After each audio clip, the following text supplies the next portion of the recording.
para generar distintas situaciones de luz, de sombra, de más permeabilidad, de menos permeabilidad, de más textura, etc. La casa se resuelve de manera muy sencilla y tratando también de utilizar unos criterios muy racionales. Por ejemplo, todo lo que son los servicios se nuclean en una misma columna, que es el volumen celeste. Entonces también eso, había obviamente una condicionante económica por parte del cliente. El área social es una especie de L en doble altura, que se resuelve mayoritariamente en el primer piso, y hay un espacio social en el segundo piso. Luego todo lo que son las áreas de descanso o de dormitorio están en una barra que se encuentra en la espalda del proyecto mirando hacia el patio. Bueno, la planta está un poquito pixeleada, pero es una planta muy sencilla, se ingresa por el centro de la casa. Hay un hall en doble altura, con una escalera que permite acceder a la zona íntima, a la zona de los dormitorios y a una especie de sala de estar familiar. La parte baja, como decía, se encuentran todas las áreas sociales, un estudio y nucleados en el sector superior izquierdo, está todo lo que es los servicios de la casa, ¿no? Y luego, con una gran terraza, una galería, la casa se abre patio. Estos son algunos dibujos del expediente técnico de la casa. Me gusta mostrarlo porque una preocupación también que nosotros personalmente siempre me interesa y me obsesiona es poder entender el proyecto casi hasta el más mínimo detalle primero en el dibujo. Entonces hay una obsesión por dibujar absolutamente todo, ¿no? Desde entender cómo se encuentran los ladrillos, a detallar cualquier cosa. Siguiente, vamos a ver varias cosas. Otra elevación, otros detalles de cómo el aparejo se encuentra con una columna metálica o cómo el aparejo se encuentra con una columna de concreta que está dentro del muro. Y aquí se ve un poco esta idea de también cómo la materialidad ayuda a leer estos volúmenes, ¿no? Por un lado, el gran cubo es un cubo que casi tiene las medidas de lo que eran 10 varas. 10 varas era lo que era el terreno originalmente cuando se hacían las subdivisiones de lotes en la fundación de los pueblos. Entonces el volumen tiene casi 10 varas por 10 varas por 10 varas. Y el volumen se engarza en la parte superior, tiene este trabajo en ladrillo, un poco para marcar también estos cortes verticales que permiten que la luz ingrese de manera lateral a los espacios de la planta superior sin que se exponga a la calle, como decía antes. Voy a cambiar el lugar.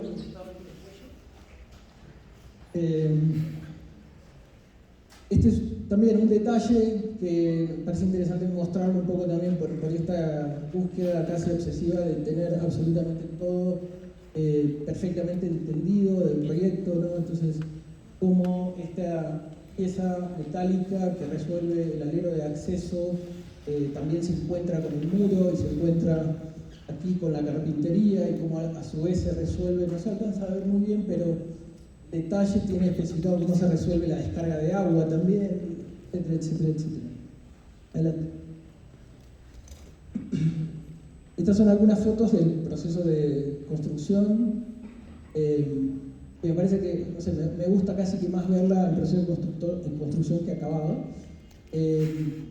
Donde otra vez se ven estas rajas laterales, que son lo que mete también luz al baño, que está acá al fondo, y mete también luz a la doble altura de la escalera.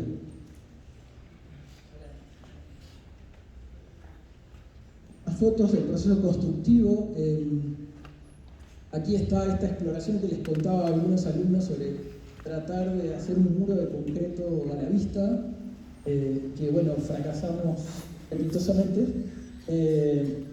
Como les decía, yo cuando diseño esta casa ya la diseño estando en el Perú y había trabajado en varios proyectos donde teníamos varios detalles en concreto armado, expuesto, y me pareció interesante tratar de hacer algo parecido en Argentina. En Argentina no es tan común, o no hay una mano de obra, es común, pero no hay una mano de obra tan especializada para resolver un muro de concreto a la vista, ¿no? Bueno, este muro, que era el que iba a sostener la escalera, vamos a hacerlo varias veces y no pudimos, se reventó el alcofrado, bueno, pasaron varias cosas. Pero bueno, son parte también, creo que de las anécdotas y del proceso de prueba y error, que uno también, la obra a veces te permite ir corrigiendo o aprendiendo. Estas son fotos de la casa terminada. Un detalle de aparejo de los ladrillos, que es bien interesante cómo va cambiando un poco la casa también a medida que va cambiando el sol. Y esta es una fachada posterior de la casa hacia el patio, ¿no? La gran galería, que es hasta donde se abren los espacios comedor y la sala de la casa. Imágenes interiores, esta es la doble altura que conecta con la zona más íntima, y se puede ver en esta foto lo que les decía de la raja de luz vertical lateral que ilumina también la doble altura, pero no directamente, sino indirectamente. Bueno, muchos años después, no tantos años después, unos 5 años después, me toca hacer un proyecto junto con Sandra Barclay y Jean-Pierre Cruz, que van a asociarme con ellos, y ya había enseñado con ellos en la universidad, y bueno, me dieron la oportunidad, fue una interesantísima, de hacer un concurso para la Facultad de Humanidades de la Universidad Católica. No lo ganamos, salimos segundo, pero fue una experiencia en lo personal muy enriquecedora. Adelante. La Universidad Católica se encuentra en Lima, ya saben, adelante. Este es el campus de la universidad, adelante. Y aquí se ve un planito un poquito más detallado de los edificios de la universidad, y una de las primeras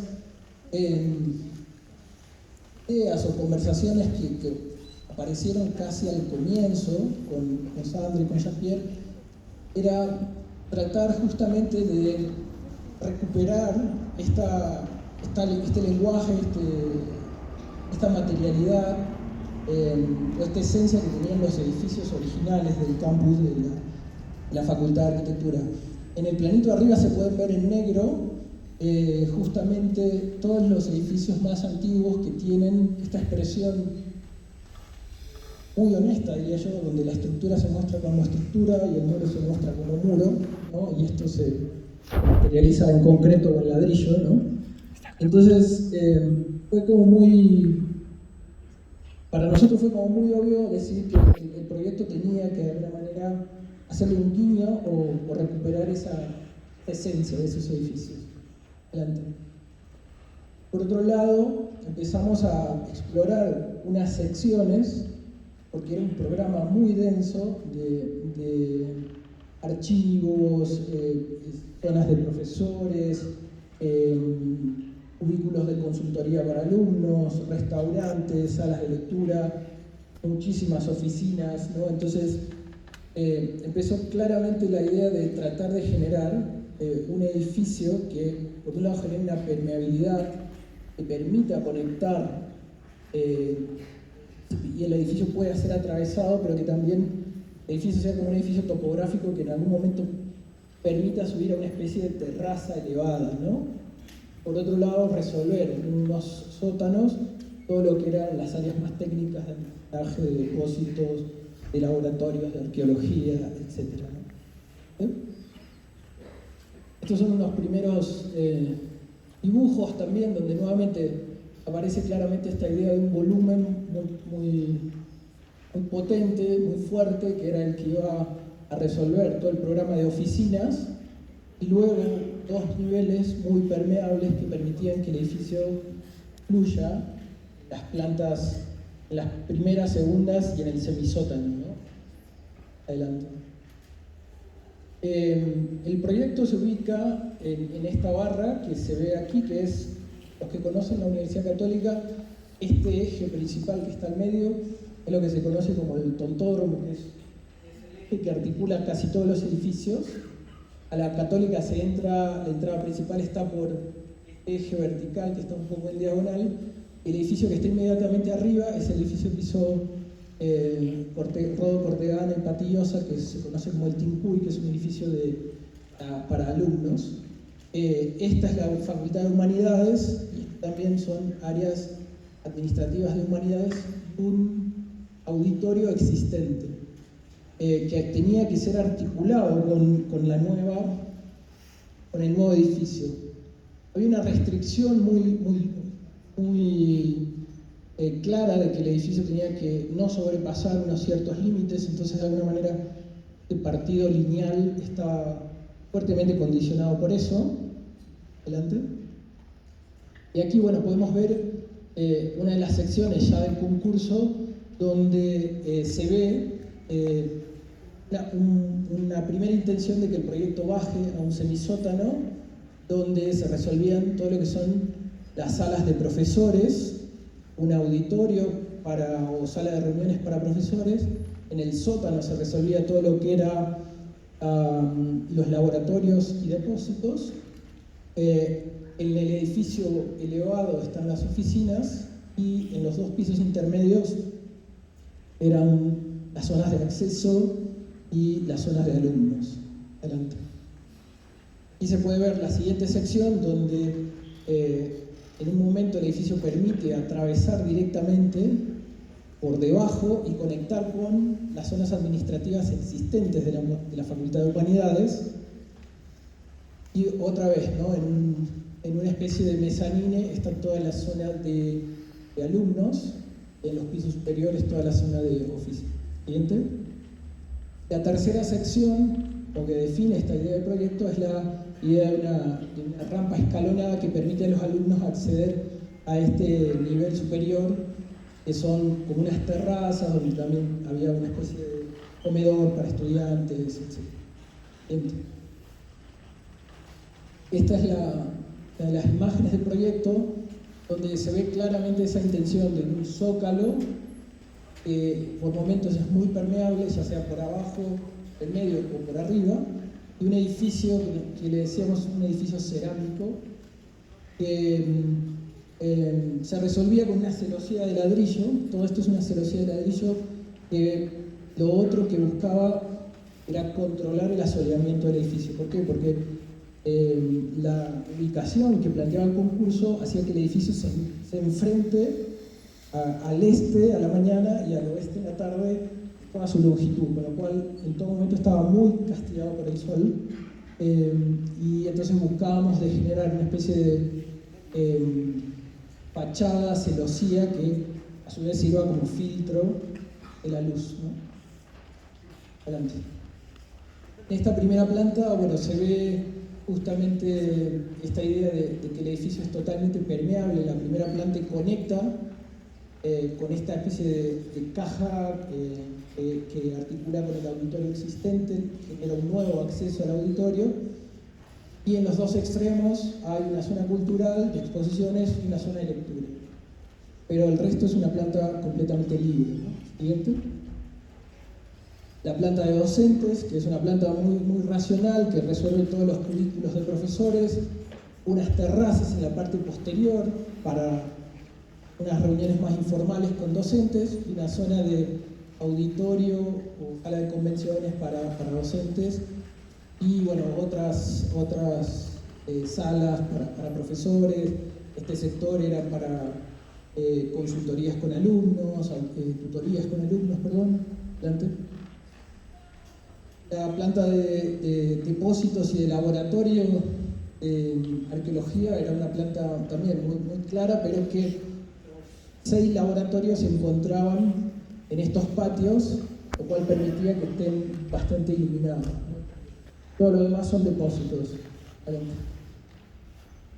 La planta del segundo nivel es la planta de alumnos, que es una planta libre con una terraza verde que resuelve la zona de comida, restaurantes, cafeterías, clientes. Y bueno, en esta isometría se puede ver un poco todo el planteo explotado, ¿no? De lo que estaba explicando recién.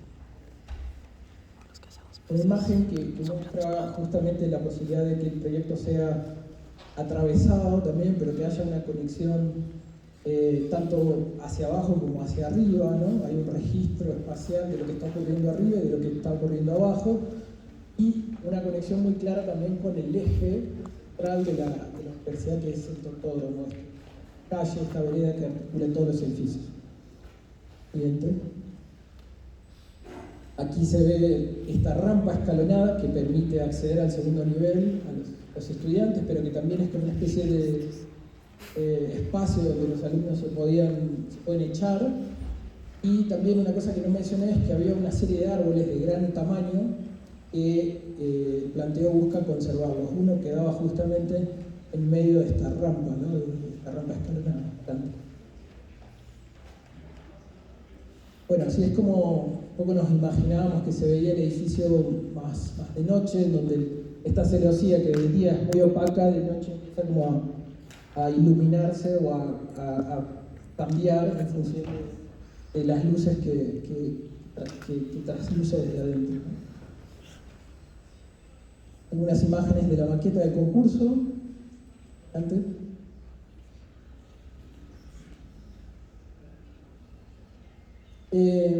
Más o menos por esa misma época, por ese mismo año, fue un año después, en 2019, me asocio con Óscar González Moix, creo que ustedes también lo conocen, ha venido a la universidad, también para hacer un concurso, que es la sede social y el museo de visitantes de la Hacienda Mamacona. Adelante. Mamacona se encuentra, para los que no conocen, se encuentra al sur de Lima, adelante. Se encuentra en un lugar muy importante porque ustedes también lo arriba es todo el santuario de Pachacama, ¿no? Y la hacienda de Mamacona está justo en el límite inferior de Pachacama. Adelante. Entonces empezamos un poco a ver cuáles eran las condicionantes del lugar. Sin duda Pachacama era la más importante y había casi una necesidad obligada de establecer algún tipo de diálogo con Pachacama. De hecho, el Templo del Sol, que es el templo más importante, es casi desde cualquier lugar, desde la hacienda. Y por otro lado teníamos esta especie de arquitectura medio pseudo-colonial, del cual están configuradas las cuadras de las caballerizas de la hacienda Mamacona, con esta especie de arquería, ¿no? Entonces había como esos dos elementos que nos interesaba explorar. El proyecto se ubica, como digo, justo en este límite bajo, entre lo que es todo el complejo de Pachacama y la parte baja del valle. Está la cancha principal de la hacienda adelante. Nuevamente empiezan a aparecer algunos primeros dibujos. Empezamos a redibujar los templos de Pachacama, que los dibujos que están arriba son, empezamos a calcar y a redibujar los templos de Pachacama. Empieza a salir esta idea de una planta muy racional otra vez, y empieza a aparecer también la idea de una arquería, pero una arquería quizás más contemporánea, que toca el suelo de una manera mucho más sutil. Y entonces, bueno, el proyecto empieza como a configurarse entre esas dos lecturas, ¿no? Finalmente la propuesta terminamos decidiendo partir el programa. Lo partimos en dos edificios. Un edificio que es el museo y el centro de visitantes, y otro edificio, otro programa, que era la sede social propiamente dicha de los socios de este club, de esta hacienda. Y lo que buscamos es que de alguna manera configurar, junto con los dos nuevos edificios que estamos introduciendo, más una capilla existente que es esa capilla que está abajo, generar esta especie de pieza que termina de abrazar y de definir un poco este espacio central que nosotros lo veíamos medio difuso, es la cancha central, ¿no? Entonces el museo hace una especie de límite. Se fijan, el ancho del museo está a propósito marcando el ancho de la cancha. Por otro lado, la sede social se acomoda en otro sector, definiendo a su vez una segunda cancha más pequeña donde se preveían hacer algunos eventos de menor escala. Adelante. Aquí hay una planta de conjunto donde bueno, se ve claramente esto. La idea era que los visitantes ingresen por este sector. Acá hay una especie de calle pública. Los visitantes ingresan por acá, tienen como primer punto de llegada el museo y luego pueden ir caminando por una especie de calle peatonal a la zona social, ¿no? Adelante. Esto es una imagen de lo que se encontraría el visitante cuando llega al museo. La idea era generar una arquitectura muy baja, muy respetuosa o de poco impacto, que a su vez no compita con el Templo del Sol. No sé si la imagen tal vez no se ve tan bien en la proyección, pero atrás está justamente en el cerro del Templo del Sol de Pachacamac. Esta es la planta del museo. El museo tiene dos niveles. Una primera planta que resolvía algunas funciones más administrativas, de ventas de souvenirs y cosas por el estilo. Tiene una especie de sótano, una planta libre donde se resolvía todo el tema del museo. Adelante. Esta es la imagen vista desde la cancha, donde básicamente es esta arquería que envuelve al museo y genera una especie de galería que nosotros nos imaginábamos que en algún momento se cubriría con bugambillas o con algún tipo de enredadera, que prácticamente la arquitectura desaparecería, ¿no? Adelante. Y en una sección del museo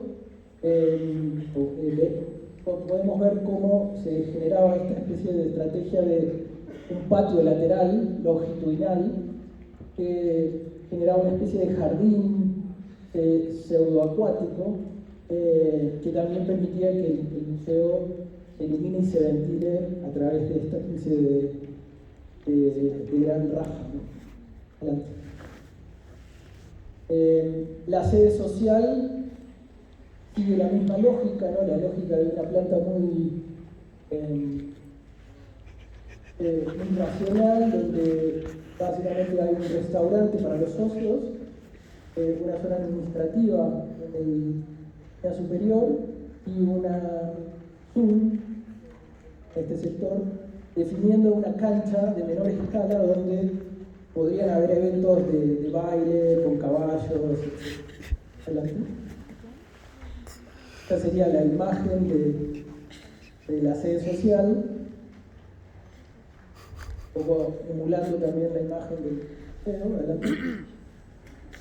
Esta sería la imagen de cómo se estaría llegando desde el museo a la sede social. Al fondo se puede ver cómo a través de esta calle se llega a la capilla también. Está en el fondo de la imagen. Adelante. Algunas imágenes más exploratorias de distintos momentos que permitían imaginar cómo era el museo por dentro o cómo el edificio permite ser atravesado hacia la cancha o cómo podría ser esta especie de galería perimetral, etcétera, etcétera. Y esta última imagen, creo que es la última imagen, es un poco el espíritu del proyecto, donde realmente lo que importa no es el proyecto, sino es este espacio que define el proyecto, esta cancha, que es la que alberga los eventos, y esta relación que se busca tener actualmente con el complejo de Pachacamac en la parte alta. Adelante.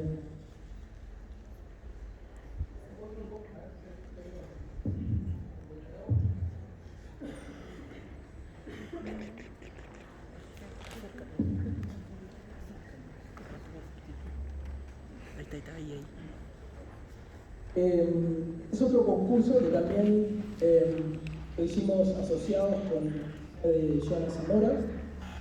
Como verán, somos una oficina que nos gusta trabajar mucho de manera asociada y hemos tenido la suerte de poder trabajar con gente muy importante, con arquitectos muy importantes del país, y esto ha sido para nosotros una oportunidad fundamental para aprender, para vincularnos, para contactarnos. Casi todos los proyectos que hacemos en la oficina, yo digo hacemos en la oficina, es muy yo, pero en realidad yo entiendo que la oficina es toda la gente que ha pasado por la oficina, ¿no? Entonces, pero como digo, casi todos los proyectos que hacemos siempre yo busco conformar un equipo, asociarnos. Creo que eso enriquece mucho el proceso, ¿no? Y el resultado. Este es un concurso que hicimos en el año 2019, previo a la pandemia, con Joana Zamora, que es un concurso público organizado por el Colegio de Arquitectos de Junín y la Municipalidad de Satipo, donde era un proyecto ya más de carácter urbano, donde se buscaba, por un lado, hacer todo un tratamiento al borde del río y por otro lado generar una conexión o mejorar la conexión que existe entre el río y la plaza de Armas. Voy a mostrar unas pocas imágenes, pero básicamente en la planta superior se puede ver esta estrategia de generar un parque lineal, un parque con muy pocos elementos, que lo vamos a ver en algunas imágenes después, pero que de alguna manera permitan que esto sea una especie de parque lineal inundable donde se pueden dar algunas actividades según la temporalidad que tiene. Y por otro lado, esta especie de pieza que es el Jirón Colonos Fundadores, que es el que conecta con la Plaza de Armas. Acá hay unos detalles de distintos momentos del malecón. Adelante. Esta es una planta del Jirón Colonos Fundadores que conecta el río con la zona de la plaza central, ¿no? Lo que hablábamos mucho, y esto se va a ver en las imágenes, es la estrategia principal es, bueno, cómo podemos llevar este paisaje del río a la ciudad, ¿no? Cómo imaginar esta conexión, ¿no? Como una conexión de una calle peatonalizada en Lima, sino de una calle de un pueblo, de una ciudad en la selva peruana. Adelante. Entonces la estrategia, y esto lo vamos a ver en proyectos, investigaciones posteriores que les voy a mostrar, parte de pensar o imaginar un sistema. A nosotros nos gusta mucho esta idea de que las decisiones proyectuales estén justamente asociadas a la idea de sistema, de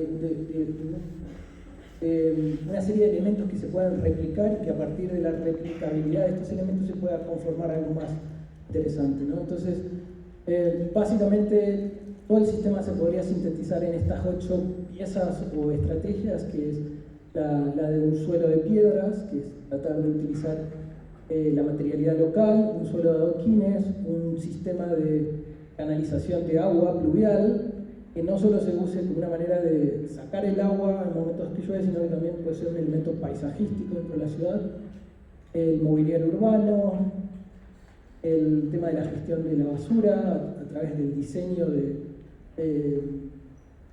los basureros, que estaba asociado al tema de la iluminación, los postes de iluminación, que a su vez son soporte de los toldos de los locales comerciales, ahora lo vamos a ver, y unas decisiones que le llamamos isla verde o jardín urbano, ¿no? Lo vamos a ver en las imágenes.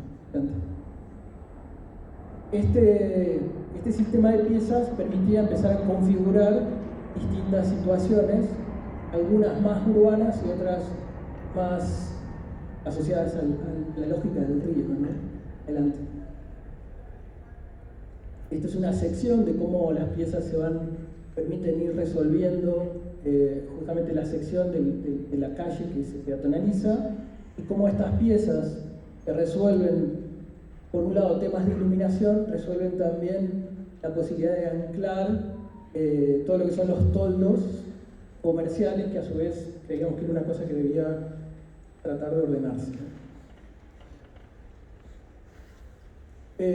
Una imagen de cómo el sistema funciona en relación a la plaza principal y donde empiezan a aparecer algunos elementos que parecían interesantes como estas piedras que pueden ser traídas del río y empiezan a ser parte casi de un mobiliario urbano, pero es un mobiliario urbano natural, por decirlo de alguna manera. Adelante. Esto es acercándonos hacia el río y lo que les explicaba, ¿no? Esta idea de que el agua puede ser un elemento que configure este paisaje.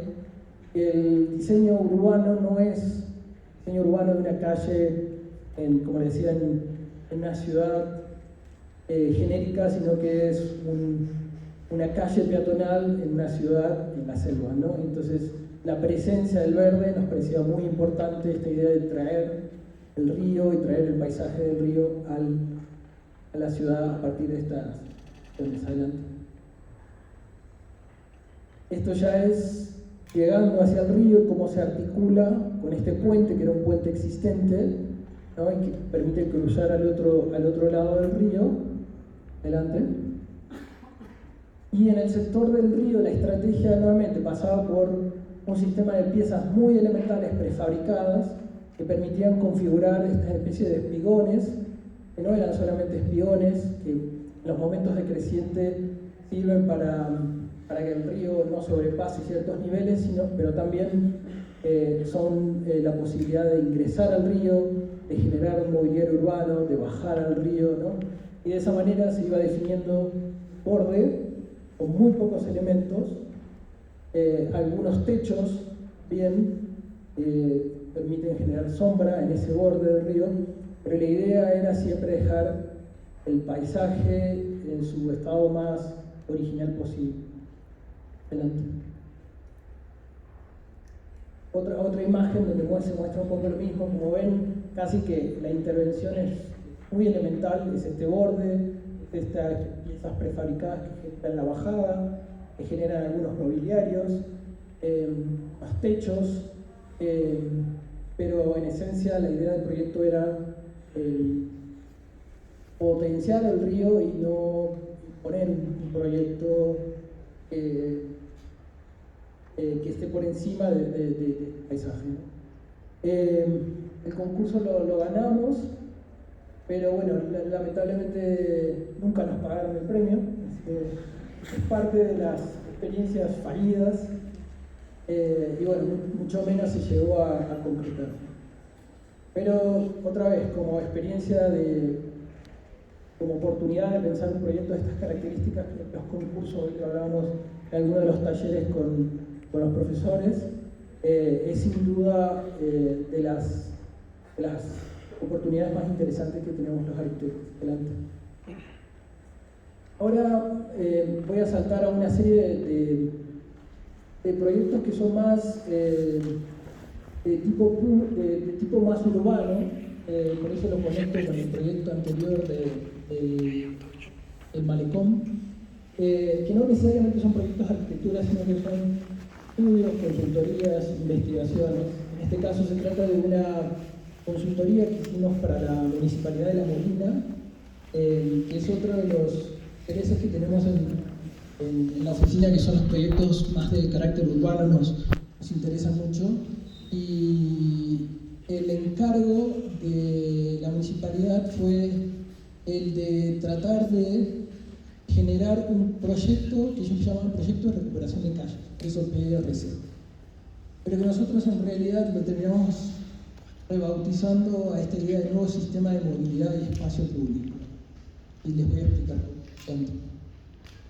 El proyecto empieza por un experimento de estas instalaciones temporales donde, en acuerdo con la municipalidad y con algunos comercios locales, lo que hicimos fue ocupar algunos espacios que usualmente son estacionamientos, ocuparlos temporalmente para generar unas terrazas que puedan ser expansiones del comercio, ¿no? Y lo que nos... adelante. Lo que nos interesaba es justamente empezar a medir qué nivel de impacto podría tener este tipo de intervenciones adelante, cómo la gente podría reaccionar ante esto. Era casi como una exploración inicial que sucedieron cosas muy curiosas, o sea, de gente que venía y que decía, ¿dónde firmo para que se haga esto? Hasta vino la policía porque habíamos recibido una denuncia, estábamos ocupando sin permiso el espacio de la calle. Y casi terminamos todos presos. Pero, adelante. Y también como parte de esa exploración que se hizo ese día, teníamos una serie de imágenes que hacíamos circular con la gente, un poco para ver qué tipo de reacción, un poco ver qué impacto podría tener una intervención de este tipo, ¿no?, en la gente. Acá hay un pequeño video, porque con los resultados de...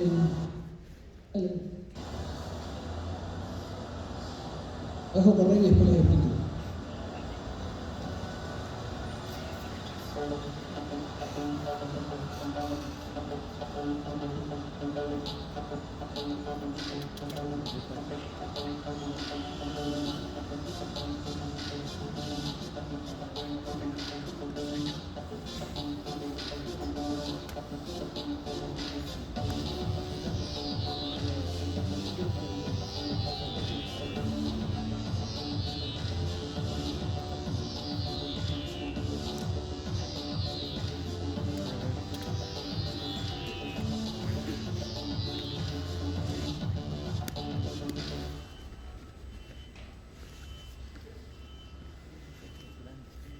Bueno, era un video que un poco también buscaba provocar una especie de reacción y junto con los resultados que obtuvimos de ese experimento, de esa especie de happening que hicimos una presentación que le hicimos a la Gerencia de Desarrollo Urbano de la Municipalidad, donde básicamente planteamos este tema de problema que nosotros veíamos respecto de las calles y cómo había una oportunidad en realidad de empezar a articular ciertas cosas que el distrito ya estaba haciendo, como por ejemplo el distrito ya tiene una red de ciclovías importante, tenía unos equipamientos importantes y entonces el proyecto de recuperación de calles podía ser parte de una red más amplia, espacios públicos interconectados. Adelante. Y básicamente lo que se buscaba en este proyecto, en esta consultoría, era tratar de generar un modelo que cambie desde este modelo tradicional de la calle como un espacio solamente monofuncional para el vehículo a un sistema más de convivencia, donde la prioridad no esté puesta en el carro, sino la prioridad esté puesta en los peatones, en los ciclistas, etcétera, etcétera. Adelante. Con eso iniciamos, finalmente la municipalidad nos contrata para esta consultoría e iniciamos toda una investigación que empieza por un diagnóstico bastante riguroso a nivel urbano y a nivel primero de Lima, de entender un poco cuál era el rol del distrito en relación a la ciudad de Lima. Adelante. Veíamos temas de espacio público, de áreas verdes, de densidad poblacional. Por ejemplo, este es un plano de densidad poblacional de la ciudad de Lima, donde se puede ver claramente la baja densidad que tiene La Molina en relación a otros distritos de la ciudad. Hay cosas muy curiosas, tal vez son para otra discusión, pero por ejemplo, para mencionarles, el distrito de Surquillo es el distrito más denso de la ciudad de Lima, tiene más de 26.000 habitantes por kilómetro cuadrado.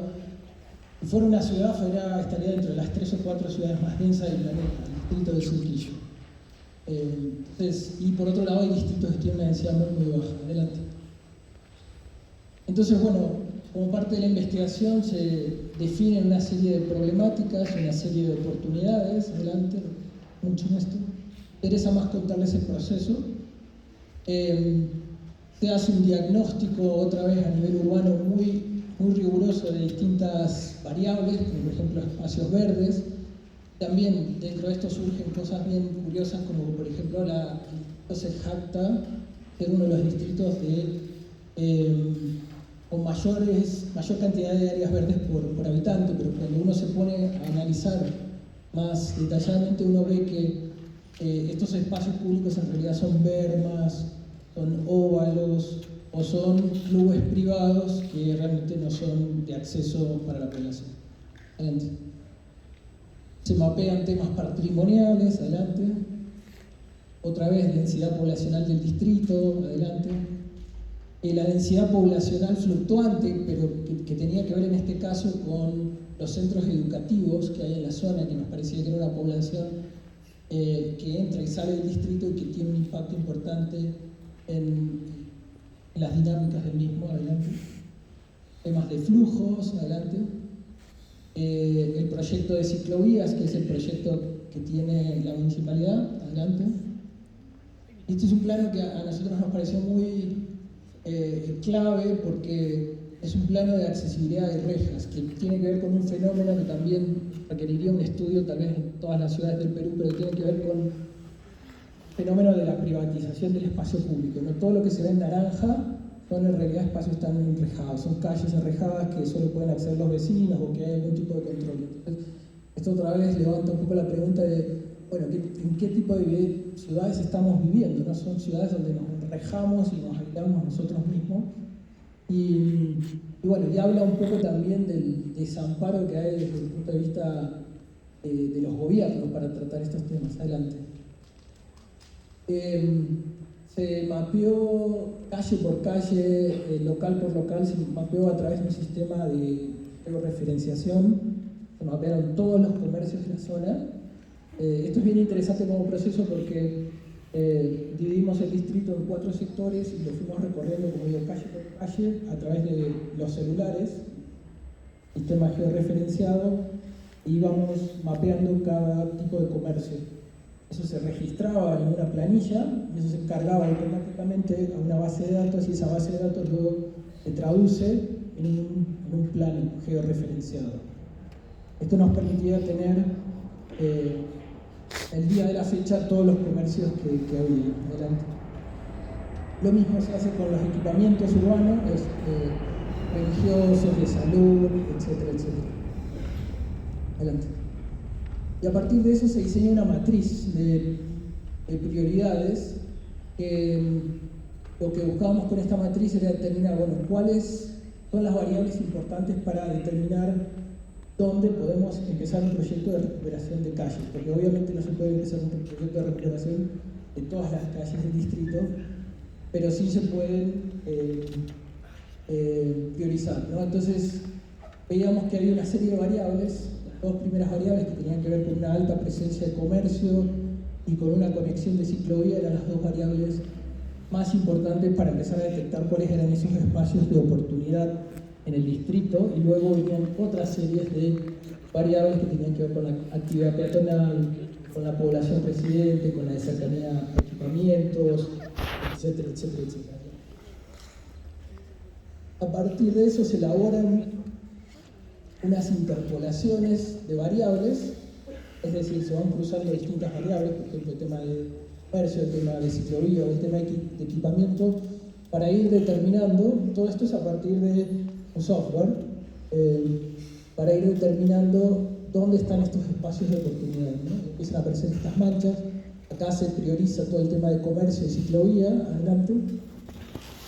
Esta es otra interpolación donde se prioriza el tema de equipamientos, ya se pueden empezar a ver algunas coincidencias, adelante.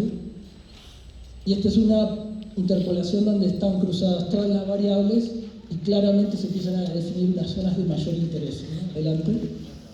Que eso se convierte en un plano, en un mapa. Después obviamente esto hubo que ir a cotejarlo en el lugar y ver, bueno, sí, evidentemente este es un espacio de oportunidad. Se convierte en un mapa de 16 calles que eran, desde nuestro punto de vista, después de haber hecho todo este diagnóstico, los espacios con mayor oportunidad para arrancar un proyecto de esta índole. Adelante. Dejarlo correr, simplemente son un un diagnóstico a mucho mayor detalle de cada una de estas situaciones, donde nos interesaba entender mejor cuál era la situación específica de cada calle, se veía el tema de la sección y varias cuestiones, y nuevamente en una matriz de priorización nos definíamos cuáles son dentro de estas 16 calles, cuáles eran las más interesantes para comenzar un proyecto piloto. Adelante. Como parte del proceso también se diseña justamente cómo un proyecto así se puede implementar en el tiempo, con estrategias a corto, mediano y largo plazo, en distintas etapas que tienen distintos objetivos que van acompañados de distintos programas y acciones que a su vez tienen que involucrar a distintos actores. Actores son los especialistas, los técnicos, pero también es la municipalidad, pero también es la comunidad, ¿no? Entonces, esto es algo que también tratamos de hacer en los proyectos de carácter urbano, porque nos parece que no es solo diseñar el proyecto, sino diseñar los procesos de cómo se pueden llevar adelante. Proyectos de esta complejidad. Y finalmente, como parte de la consultoría, se diseñan una serie de lineamientos, estrategias. No se diseñan otra vez las calles, cada una específicamente. Lo que se hace es, un poco como en el concurso que les mostré anteriormente, se diseñan las piezas o los lineamientos principales que pueden generar un sistema replicable.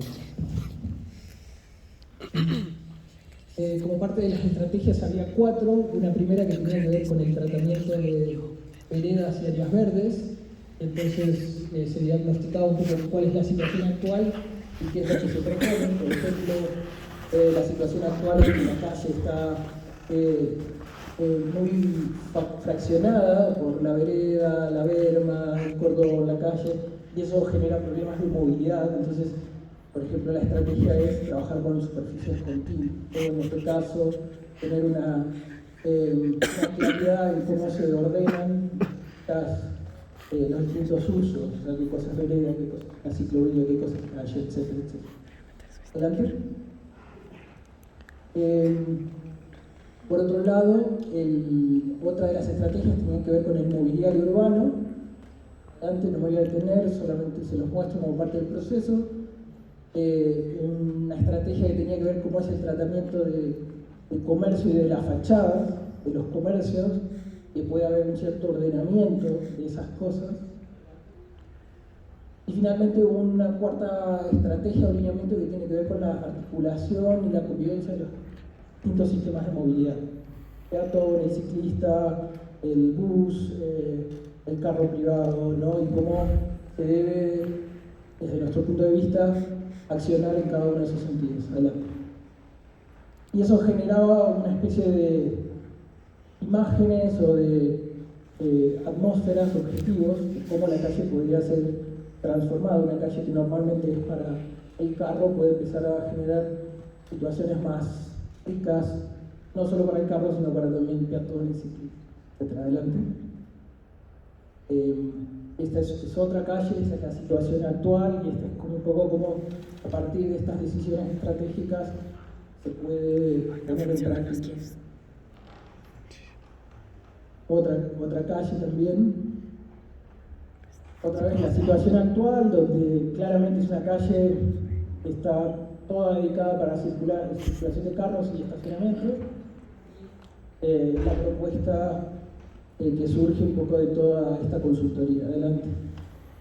Esto termina en un documento, en una investigación, un pequeño libro, que tiene la municipalidad, que es otra de las cosas que nos interesa mucho en la oficina, que es el tema de explorar nuevas maneras de comunicar la arquitectura. De hecho, estaba la asociación también haciendo un curso en los medios digitales, y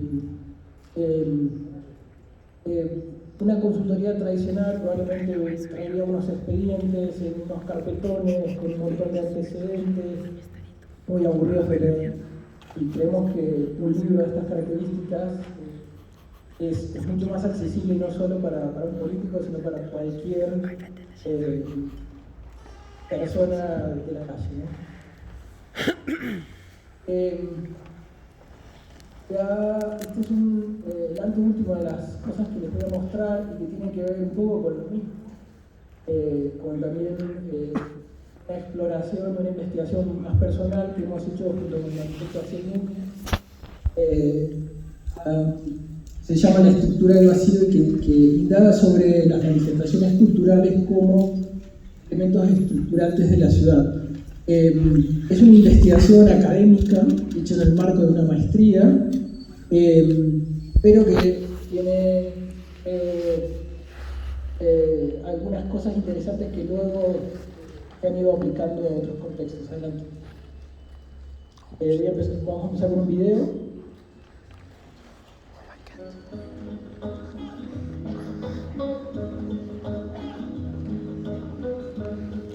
Esa es la cumbia del olvido.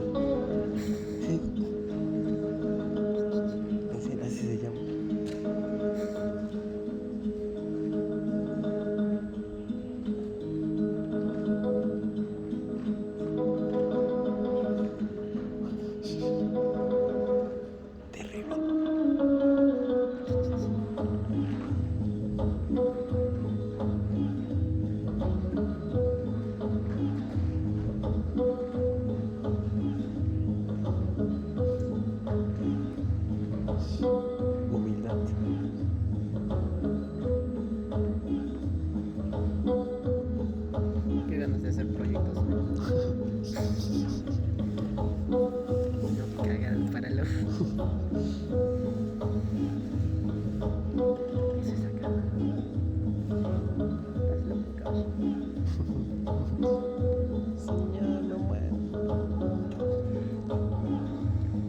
No me dejan meter mis cubos. Se los cargaron.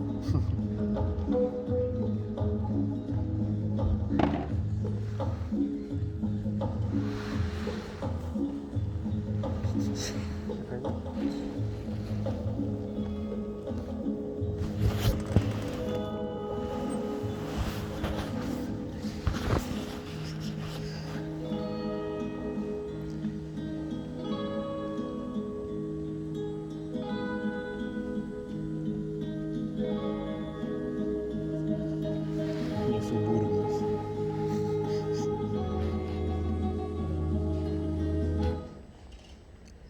Bueno, creo que es un tema, a mí en lo personal me parece interesante contarlo porque creo que son temas en los que la arquitectura habitualmente no interviene, pero creo que hay un campo de oportunidad y un campo de acción en estos temas que creo que el Perú debería empezar a prestarle atención. Nosotros partimos un poco esta investigación viendo que el Perú tiene, anda avanzando nomás, rápido, tiene una cantidad infinita, tampoco tan rápido, de expresiones de este tipo, de celebraciones, de festividades, de ferias, ¿no? Por ejemplo el mercado del baratillo de aquí de Cusco, o la feria dominical de Huancayo.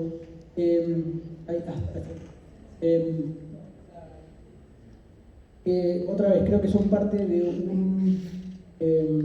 un bagaje, de un acervo cultural que tiene el país y de un potencial enorme que creo que la disciplina no ha mirado con mucho interés, ¿no? Ahora, una de las cosas que nosotros encontramos en esta investigación es que la mayoría de estas actividades son parte de las actividades informales o de la economía informal. Perú, por ejemplo, según estos datos, es el sexto país más informal del planeta, ¿no? De su economía, teniendo casi el 60% de la economía informal, ¿no? Es un poco parte del problema de base, ¿no? Delante. Como les decía, en el caso de la arquitectura o del urbanismo, hemos hecho muy poco, ¿no? Y las cosas que encontramos en la investigación es que las municipalidades lo máximo que hacen, por ejemplo, en relación a las ferias, es demarcar en el piso cómo se van a ir ubicando los puestos. Adelante. Entonces encontrábamos los levantamientos que hacíamos, este tipo de cosas. Adelante. Adelante. Y como preguntas de investigación o de detonar un poco este trabajo era, bueno, ¿cuál es el rol que tienen estas dinámicas o que han tenido estas dinámicas en la configuración de los territorios y de las ciudades en el país, ¿no? Adelante. Adelante. Y por otro lado, si estas prácticas temporales, particularmente las ferias, pueden ser consideradas como una variable útil para la planificación del territorio, las ciudades y las infraestructuras, ¿no? Adelante. En ese sentido, adelante, anda pasando nomás, veíamos que hay antecedentes, hay antecedentes muy antiguos de estos eventos. Por ejemplo, una de las más interesantes para nosotros era la Feria Dominical de Huancayo, que se ubicaba originalmente en lo que es la calle Real, adelante, y que coincidentemente cuando estábamos investigando encontramos que en el año 56, si no me equivoco, José María Arguedas se le encarga hacer un estudio etnográfico sobre estas ferias. Adelante. Y es muy interesante leer estos estudios porque él describe, así antropológicamente va describiendo la feria y lo que pasa y cómo la feria está organizada y cómo está zonificada, y prácticamente hoy en día la feria sigue siendo exactamente igual a como él la describía en el año 56. El estudio que él hace termina diciendo algo así como que, no lo recuerdo exactamente, pero como que las ferias son un espacio de gran oportunidad urbana para el desarrollo del país o una cosa así. Entonces eso de alguna manera reconfirmó nuestra hipótesis o la idea de seguir indagando por este camino. Adelante.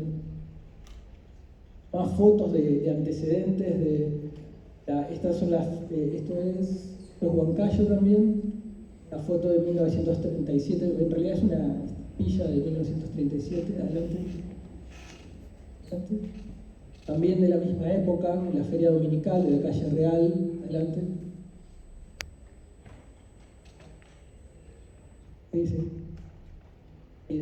Y veíamos que, otra vez, ¿no? que se ha hecho nada, poco o nada.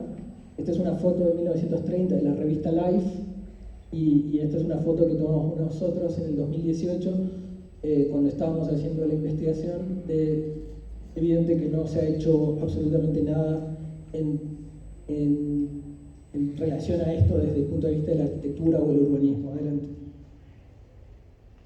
Y entonces, te voy a explicar de manera muy simple porque tal vez es un poco complejo. Lo que veíamos es que hay básicamente un desfasaje de cómo se vive el espacio público, cómo la gente ocupa, utiliza y vive el espacio público, el espacio de representación, y por otro lado lo que es la representación del espacio, que es en realidad como las entidades gubernamentales, los burócratas, los técnicos, pensamos el espacio público. Y estamos como en esquinas totalmente opuestas, ¿no? Y hay un conflicto no resuelto en ese sentido, ¿no? Las festividades, las celebraciones, las ferias ocurren de este lado del diagrama, y los proyectos que hacemos o que hacen las municipalidades están de este lado, en el medio de un vacío no resuelto. Adelante. Esto se ve claramente en estas imágenes donde uno puede ver plazas de distintas ciudades del Perú, donde prácticamente es un copy-paste, todas las plazas son casi un esquema calcado, ¿no? Adelante. Y esto es en realidad lo que pasa en muchas ciudades, pueblos otra vez del país, ¿no? Donde cómo realmente se terminan ocupando las calles, en este caso en particular con las ferias. Todas estas son ferias del Valle de Matarli. Hicimos un levantamiento de distintas variables, en este caso específicamente ferias agropecuarias o artesanales, están registradas, Oficialmente hay más de 100 en el país, adelante. Por ejemplo, ferias como esta es una feria de Chupaca, se hace creo que 2 veces a la semana, si no me equivoco. Adelante. O las celebraciones y fiestas que hay en el país, que hay registradas, más de 6.882 celebraciones. Y este es un mapa que nosotros nos tomamos el trabajo en los últimos 3 meses, otra vez mapeando punto por punto, porque existe un listado, pero no existe una geolocalización. Entonces nosotros nos tomamos el trabajo de ubicar y de tratar de entender cómo es la configuración de todas estas celebraciones en el territorio. Adelante. Celebraciones como esta, que es la bien interesante, que es la Plaza de Palos de Senaldín, que ustedes la conocerán muy bien, es una plaza de toros que se monta y se desmonta todos los años. Adelante. O, por ejemplo, esto que es la Virgen de Montserrat, en Cisneros, que además son unas estructuras así que arquitectónicamente muy sugerentes. Adelante. Y especulamos un poco con esta idea de qué pasaría si este es un plano de todas las poblaciones, los centros poblados que hay en el país, que son más de 140 y casi 150.000 centros poblados, comunidades, ¿no? Entonces especulábamos si en cada una de estas comunidades hay al menos una feria de estas características. Estamos hablando de un potencial enorme de pensar un proyecto, de una infraestructura que impacte positivamente todas las ciudades y poblados del Adelante, son más ejemplos. Creo que ese era el Baratillo, el anterior. Esto es la Feria Dominical de Andahuaylas. Adelante, que aquí se ve la escala monumental que tiene esto, y a su vez genera un montón de impactos positivos e impactos negativos, porque hay un tema de gestión de residuos, etc. Y nos centramos específicamente en tomar como caso de estudio el Valle del Mantaro, es desde Huancayo a Jauja, donde encontrábamos 287 celebraciones y en ese momento alrededor de 23 ferias. Adelante. Es un plano del valle, ya ves que hay en torno al valle. Huancayo está abajo, Jauja está arriba. Adelante. Estas son todas las celebraciones que mapeábamos en el valle. Adelante. Y todas las ferias, que era lo que particularmente nos interesaba, ¿no? Y todas las ferias que hay en el valle, que son 20 y pico. Adelante.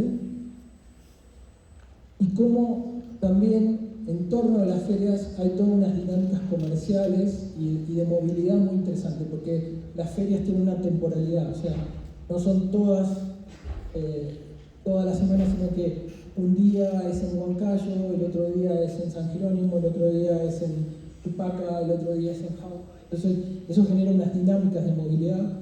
Los comerciantes también se van desplazando en el valle en relación a cuando se van instalando las ferias. Entonces, adelante. Y esto tiene un correlato bastante interesante con lo que es el Capañán, ¿no? El Capañán, que es la traza que se ve ahí, incluso como parte de los antecedentes que encontrábamos y de las cosas que ponía en evidencia Arguedas en su estudio. Él decía que la feria de Huancayo es incluso anterior a la fundación de Huancayo, es decir, que era un punto de intercambio de trueque previo a que aparezca la ciudad y estaba precisamente ahí porque era un paso obligado en el Capañán, ¿no? Entonces, esto nos pareció también muy adelante. Este es un mapeo fotográfico a partir de un dron de 11, en realidad no mapeamos todas las ferias porque sería trabajo de meses, pero sí hicimos casi el 50% de las ferias. Adelante. Y logramos clasificarlas por tipologías de feria. Algunas ferias que son más de configuración de cuadrícula, como la de Jauja, que se extiende de manera más igualitaria, tanto hacia un lado como hacia otro. Adelante. Esta era una foto que tomábamos adelante, y luego nos tomamos el trabajo de redibujar y de mapear otra vez todos los puestos, tratar de contabilizar la cantidad de comerciantes, tratar de entender cómo es la zonificación de la feria, adelante, los tipos de puestos también adelante, vamos pasando rápidamente. Esta es la feria de Chupaca, también es una feria bien interesante que remata en esta diagonal, remata en la plaza central, adelante, que también es parte de esta configuración más de cuadrícula. Vamos pasando rápidamente. Había otra categoría que nosotros la llamábamos lineal o peine, feria ganadera de Chupaca, que se da en este borde de río, que también es un espacio de oportunidad espectacular.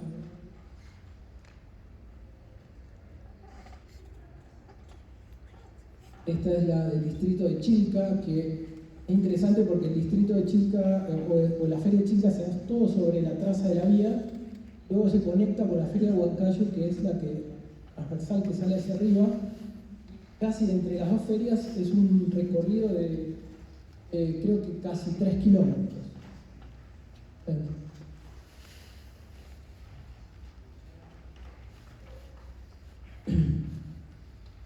También es interesante que cada feria tiene como una especificidad. Por ejemplo, la feria esta más como una especie de cachina, donde hay cosas de segunda mano, herramientas, etc. Esta es la de Huancayo, que le decía que se conecta con la parte.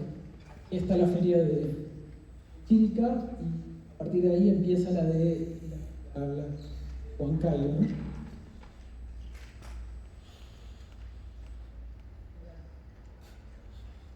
Adelante.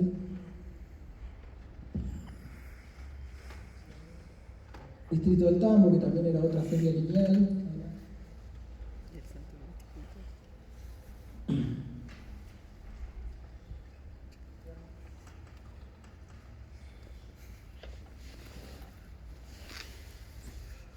Y la última de las tipologías, que era una tipología muy interesante y muy propia del valle, que es esta, nosotros le llamábamos de doble plaza, que es justamente donde está la plaza más, vamos a decirle, de herencia colonial, que es la plaza tradicional, cívica, y por otro lado está la plaza del mercado, o la plaza de abasto, como le llamaban las de las comunidades.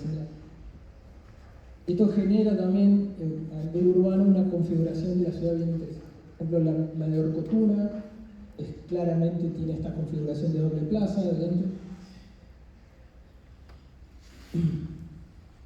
Generalmente la plaza de Abasto es una plaza seca, una plaza donde no hay nada, y también sirve no solo para albergar la feria, sino para hacer otro tipo de eventos o celebraciones. La de San Jerónimo de Tunam, que es también de las más interesantes. Jorge Burga y el arquitecto Tokeshi, en una de las publicaciones que ellos tienen, ellos precisamente dicen que la plaza cívica es una herencia colonial, mientras que la plaza de Abastos, la plaza de Abastos es en realidad una herencia de la cancha, ¿no? de Colombina, ¿no? Adelante. Entonces estas son todas las ferias, todas las situaciones que se mapearon. Adelante. Vamos pasando rápido. Como parte del trabajo también se trataba de entender cuál era la dinámica de los comerciantes, los tipos de puestos que utilizaban. Adelante. Y se definió también una especie de matriz donde definíamos distintos problemas y distintas oportunidades para luego tratar de concluir una serie de estrategias proyectuales que tenían que ver con, otra vez, cosas muy elementales, como por ejemplo el diseño del suelo, de la calle, el tema del espacio público vacante, el tema del mobiliario urbano, el equipamiento, la gestión de residuos, etcétera, etcétera, etcétera.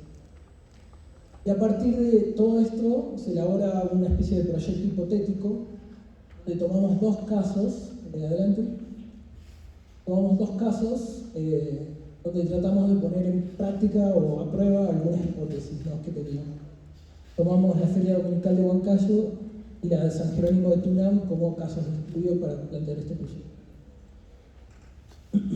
Y el proyecto se resume en una serie de estrategias muy sencillas, sistemáticas otra vez, que tienen elementos y piezas que son replicables.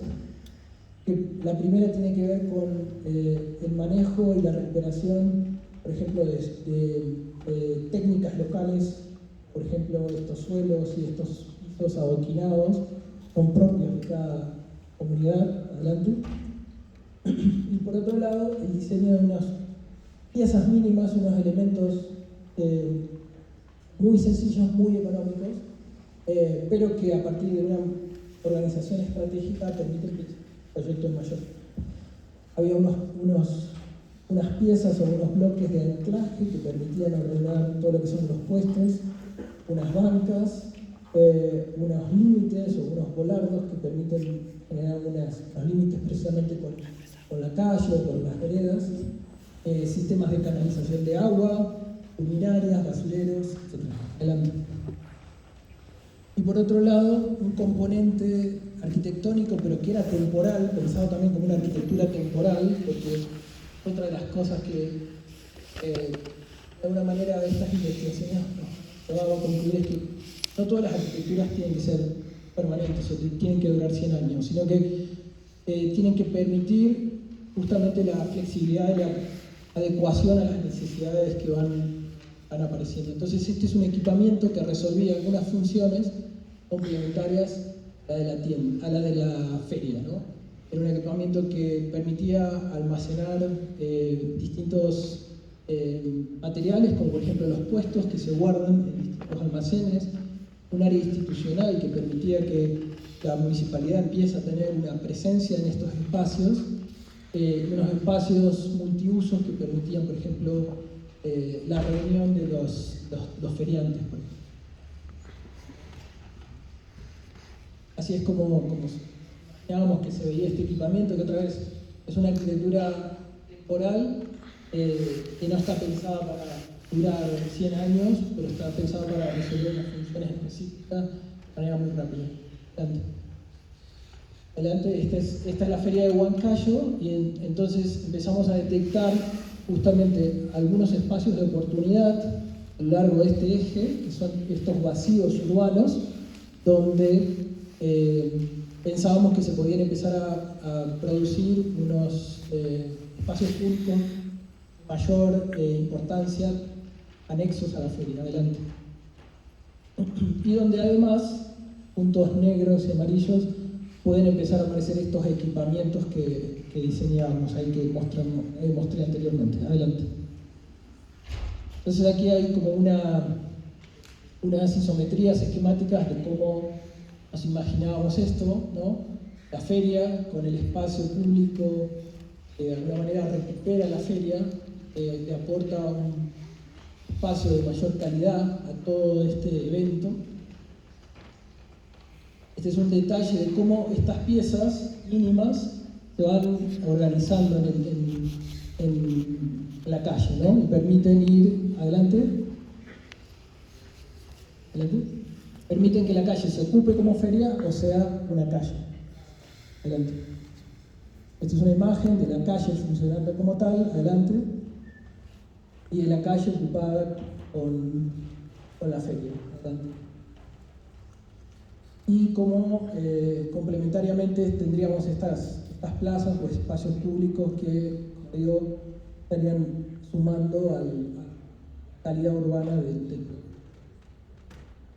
El caso de San Jerónimo de Tunam, adelante, es un poco la misma estrategia, salvo que al ser, en lugar de ser lineal, se resuelve a partir de definir un nuevo suelo público, que es una gran manzana, contiene 4 manzanas, y que contiene a su vez las dos plazas, ¿no? La plaza cívica por un lado, la plaza de abastos, y que a partir de este sistema de piezas, dos puntos que se ven ahí muy suaves en la perfección, pero son los que permiten organizar todo el sistema.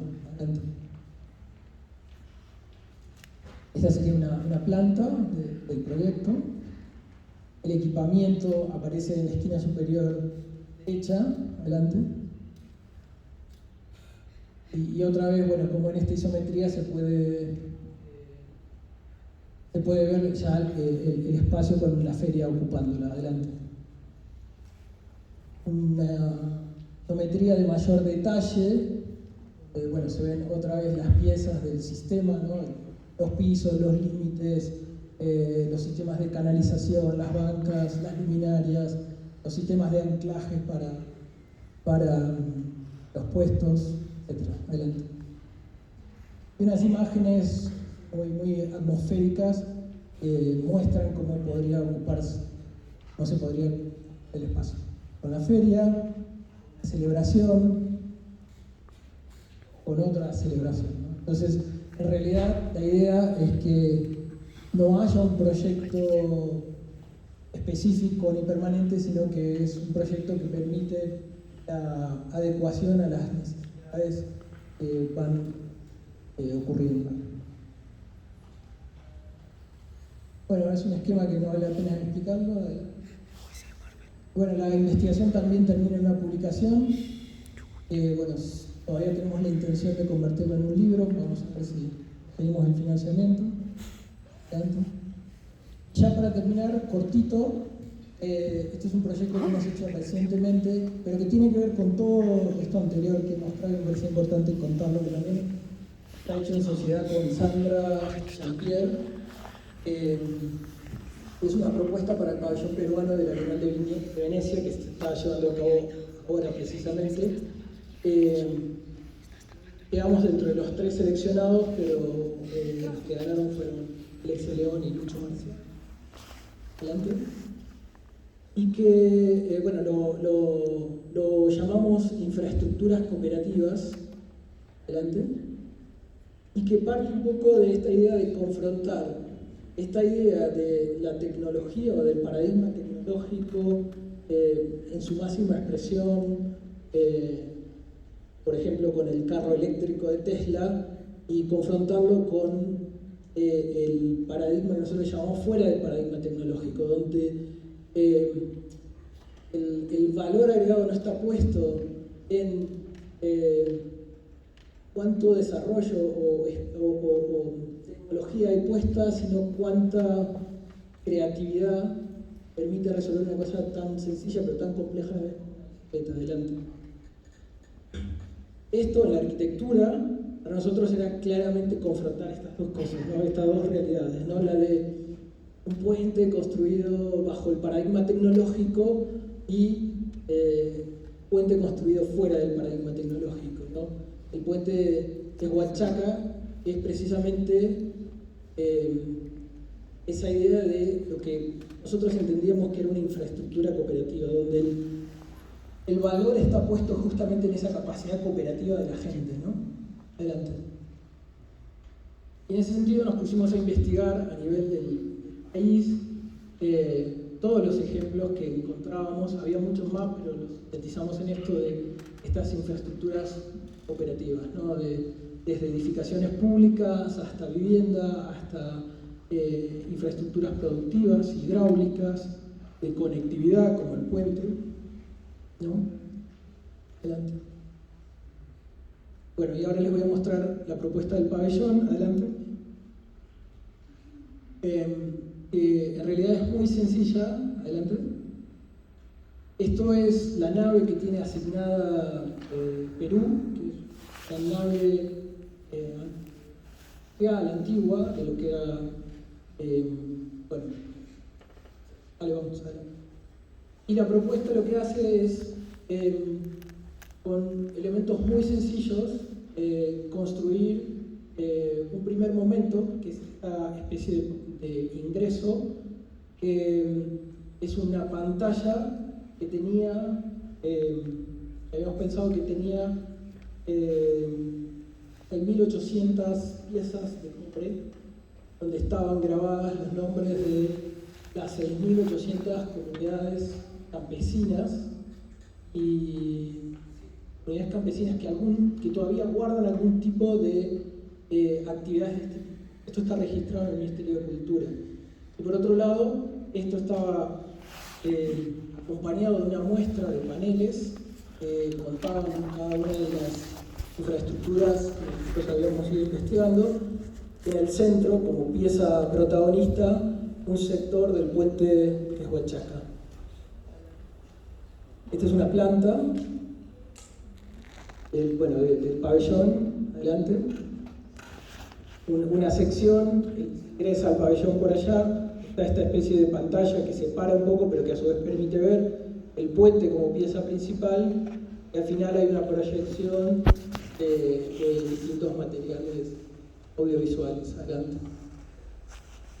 Una de las cosas interesantes también, como parte del proceso de hacer el proyecto, fue que justo en el momento que lo estábamos elaborando, se estaba llevando a cabo el cambio del puente el año pasado, y a través del ex viceministro de Cultura conseguimos recuperar un pedazo del puente. Contactamos a las comunidades, viajamos y con ayuda de ellos, adelante,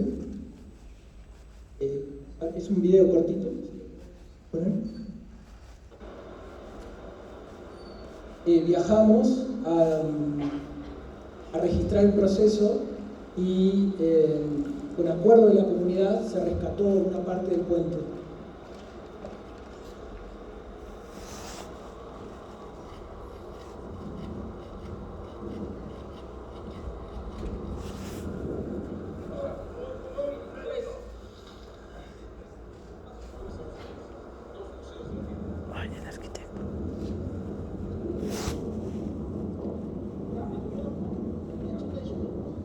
También teníamos registro audiovisual de varias otras infraestructuras que queríamos llevar a la Bienal adelante. Y finalmente algunas imágenes para un poco ejemplificar esto que estaba contando, ¿no? Esta especie de pantalla que tiene 6.000 y pico de piezas de cobre que tienen grabadas estas comunidades nativas. En el lateral se generaba esta estructura de palos, un poco también haciéndole una especie de guiño a celebraciones como Ceneltín, que se construye con palos. Adelante. Y como pieza central de la exposición nos imaginábamos esta sección del puente que es Huachaca.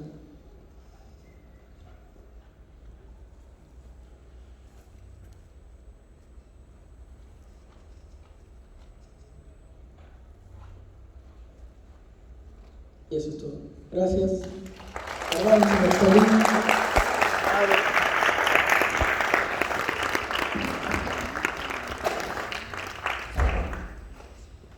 Disculpen si me extendí más de lo...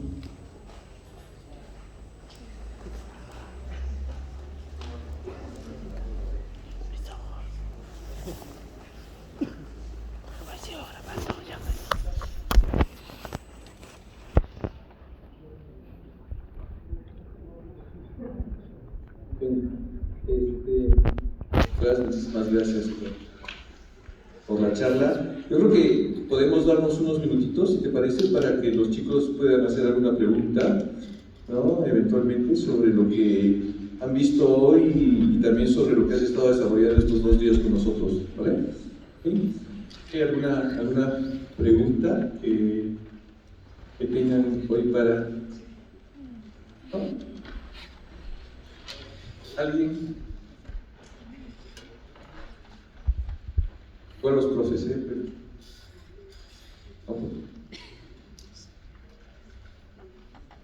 Bueno, pues si no hay más preguntas, nuevamente un aplauso para Nico.